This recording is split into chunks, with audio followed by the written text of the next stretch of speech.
and I usually try to get there kind of early so I can kind of flip through the script or whatever, figure out where my character is. But anyways, I was running late this day. I didn't eat breakfast, and so when I was in the booth, my stomach was like, it was wanting to growl, you know, and so I'd drink some water really fast to shut it up, you know, and it works. If you know, like I imagine the growling monster is going to get you, Johnny, growl, and then I just pour water on him, and he's like, ooh, you know. And so it was working for a while, you know, and then and I'm in there working, and at one moment when it's very silent and I don't feel like my stomach wanting to growl, it does. And instead of making like a regular like noise, right, where I can explain it away as like, how embarrassing, a growl, it went. So I was like, oh my gosh, it sounded like I farted. Like I was trying to get one clean through the cheeks, but my butt was like, no. It made it go, you know? And so I was like, oh boy. And I could feel them looking at me through the window. And I look over and Mary Elizabeth there is like, and I was like, I didn't fart in here. It was my stomach. And you're all,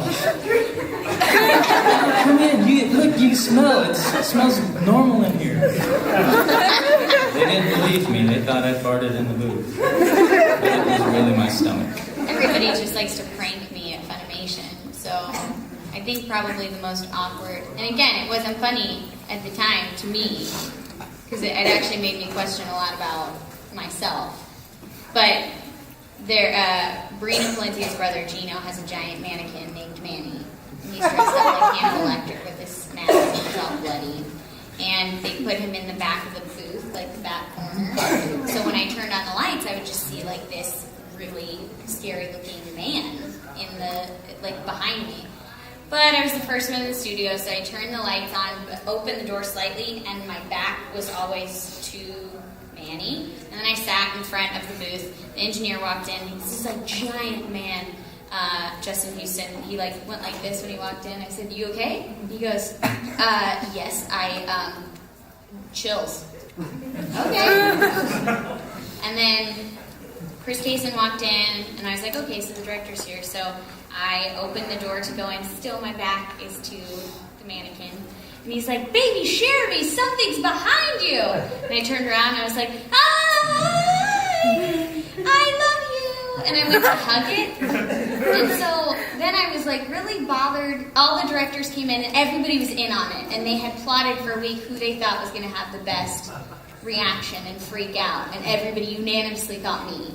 So then they were mad at me because I let them down because I went to hug the mannequin and said I loved it. So I thought that's really not a good response. If something terrifies me, that I go to it. And I say I love it, like that makes it better. Like I just started seeing like there's a murderer and I'm like, and I like hug the knife and I die. So I was really bothered by that. Although I think the killer would be like, what? Yeah. I'm not going to kill anybody. Yeah, I don't know. Apparently that's what I've always done. My grandmother was telling me because I went home and Your grandmother was trying to kill you? No. Grandma! I mean, She's like, all right, you can do it. But we were like, I was a baby and she put like this horrible wolf mask on at Halloween while in like the store. I don't know if she was trying to be funny. And I started crying because it scared me.